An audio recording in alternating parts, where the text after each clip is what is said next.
یہ ذرا فرمائیے گا، یہ جو رابطے بحال ہوئے ہیں اس کی وجہ کیا ہے؟ کیا یہ جو حکومتی اتحاد ہے یا جو پھر 26ویں ترمیم کے درمیان جو سارا کچھ ہوا اس کی وجہ سے کچھ فاصلے ہیں، یا پھر you are well connected over there as well, اور یہاں پر بس کس اعتبار سے ابھی تک سٹارٹ ہوئی ہے؟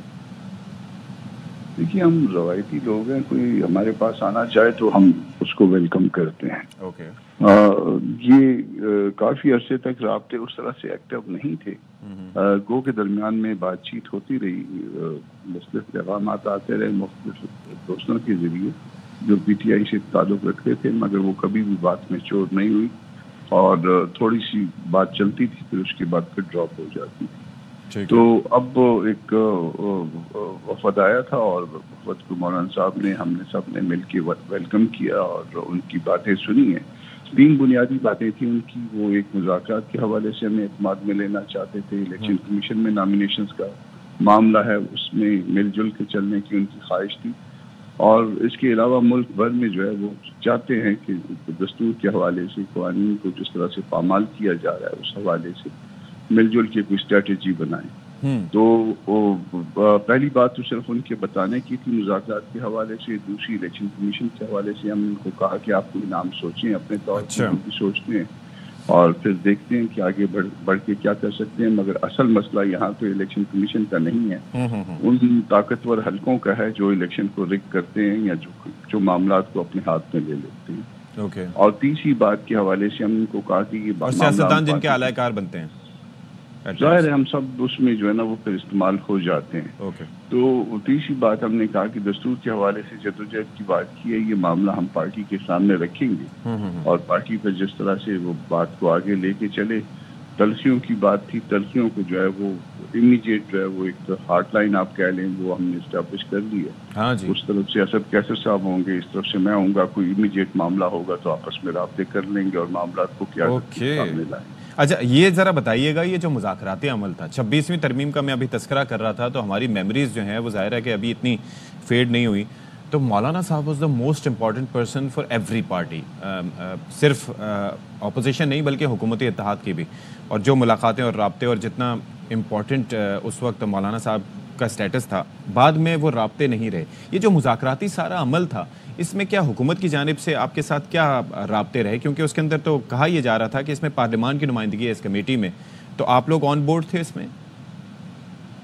میں آپ کی بات نہیں سمجھ پایا، کس معاملے یہ جو پی ٹی آئی کے ساتھ مذاکرات کی بات ہو رہی تھی، یہ سارا نہیں، اس میں ہم کسی طرح سے رابطے میں نہیں تھے۔ اچھا، ہاں، ممکن ہے کہ گورنمنٹ کی طرف سے کسی نے اگر مولانا صاحب کو اعتماد میں لیا ہو تو میرے علم میں نہیں ہے۔ پی ٹی آئی کی طرف سے پہلی دفعہ اعتماد میں لیا گیا تھا، اور ظاہر ہے کہ ان دونوں کے درمیان مذاکرات تھے۔ اگر کوئی ہمیں اعتماد میں لیتا ہے تو بہت اچھی بات ہے، ہم اس کو ویلکم کرتے ہیں، اور اگر نہیں لیتا تو اس کا اپنا آپشن ہے۔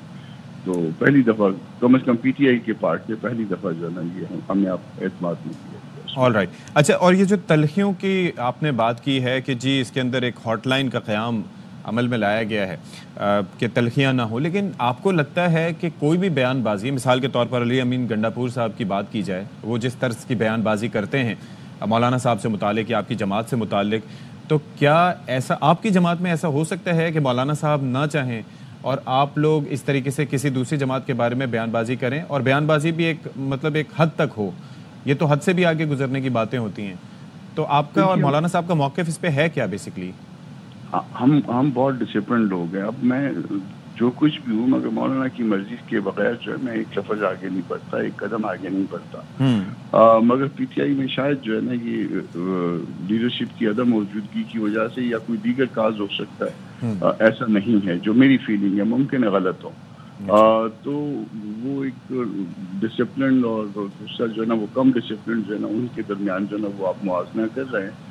علی امین صاحب ویسے بھی جو ہے، اب میں اس پوزیشن میں نہیں ہوں کیونکہ میں اس ہاٹ لائن کا حصہ ہوں جس نے تلخیاں کم کر دی ہیں، تو میں اس میں کچھ کہوں وہ زیادہ مناسب۔ لیکن آپ کو یہ لگتا ہے کہ ایک ایسی جماعت جس کے بارے میں تاثر یہ ہے کہ that's a one man show party, اور باقی ایک شخصیت کے علاوہ کسی کا کوئی اسٹیٹس نہیں ہے، وہ جس کی جانب انگلی اٹھائیں وہ مقبول، جس سے توجہ ہٹائیں وہ فارغ، تو ایسا ہو سکتا ہے کہ ان کی مرضی اور منشا کے بغیر کچھ ہوتا ہو وہاں پر؟ میں نہیں اس پہ تبصرہ کرنا چاہتا. وجہ اس کی یقین یہی ہے کہ میرا کام جو ہے تلخیوں کو مٹانا ہے، نہ کہ بڑھانا ہے.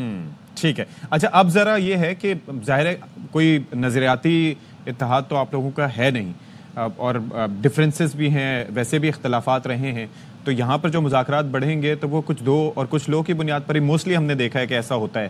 تو ان کے پاس کیا آپ کے پاس ابھی آفر کرنے کے لیے، یا آپ انہیں کیا آفر کر سکتے ہیں؟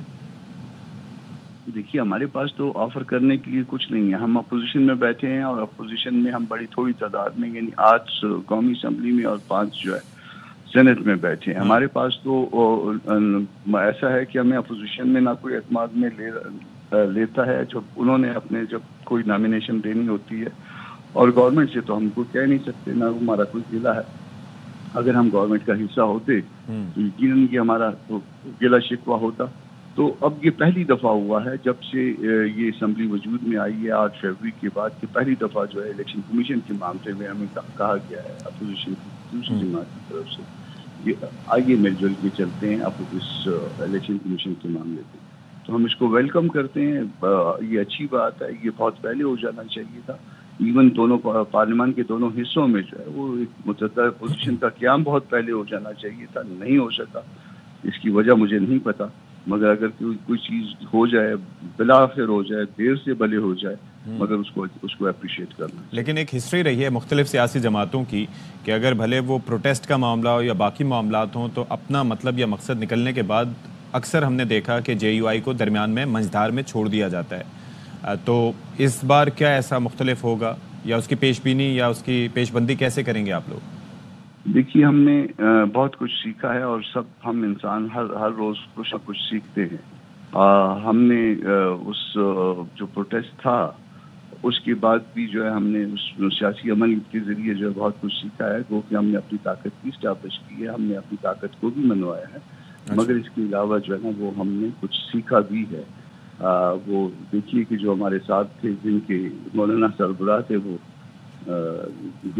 وہ کسی مشورے میں بھی بعد میں نہیں رہے. تو ہم بھی انسان ہیں، اور یہ سوچنے کی ایک ہمارے اندر بھی حص موجود ہے. گلہ شکوہ بھی رکھتے ہیں، مگر جو ہے سیکھنے کے عمل کو ہم اپنے جو ہے وہ تجربے کی حد تک رکھتے ہیں، اور اس تجربے کو ذہن میں رکھتے ہوئے آگے چلتے ہیں. آلرائٹ جی. اچھا اس سارے مذاکرات کے تناظر میں ابھی حال میں حکومت کی جانب سے کوئی رابطہ نہیں ہوا؟ حکومت کی جانب سے کوئی ایسا رابطہ نہیں ہوا. البتہ مولانا صاحب نے کل صدر صاحب کو ایک فون کیا تھا پیکا ایکٹ کے حوالے سے. اچھا. ہاں، مولانا صاحب نے رات کو صدر صاحب کو فون کیا تھا، اور ان کو کہا تھا کہ یہ جو کچھ ہو رہا ہے یہ زیادتی ہو رہی ہے، آپ اپنا کردار بھی ادا کریں. اس پہ کوئی سرٹن جو ہے وہ میرے علم کے مطابق کچھ ان کو کہا گیا ہے، کوئی یقین دہانی چھوٹی موٹی کروائی گئی ہے. اچھا. اور 1-2 دن میں شاید کوئی اس میں ڈیولپمنٹ کی بات ہو. لیکن سینیٹر صاحب، your thought on that act, because کافی اس پہ باتیں ہو رہی ہیں، اور ہم تو یہ کہتے ہیں کہ یہ جو قانون سازی ہوتی ہے کسی ایک ٹرم کے لیے نہیں ہوتی، بلکہ یہ اس کے دور رس اثرات ہوتے ہیں. آج جو حکومت میں، کل ممکنہ طور پر اپوزیشن میں ہو سکتے ہیں، اور پھر ان کو یہ اعتراضات ہوں گے کہ یہ تو غلط ہو رہا ہے. ہم کو یہ ایشو شاید نہیں ہے. ہم کو ایشو یہ ہے کہ دستور کی جو ہے، دستور کو اس کی ٹرو سینس میں دیکھا جائے، اس کو ہمارا ایشو یہ ہے. دستور کی بالادستی ہونی چاہیے. آرٹیکل 19 اس سے ڈائریکٹلی افینڈ ہو رہا ہے.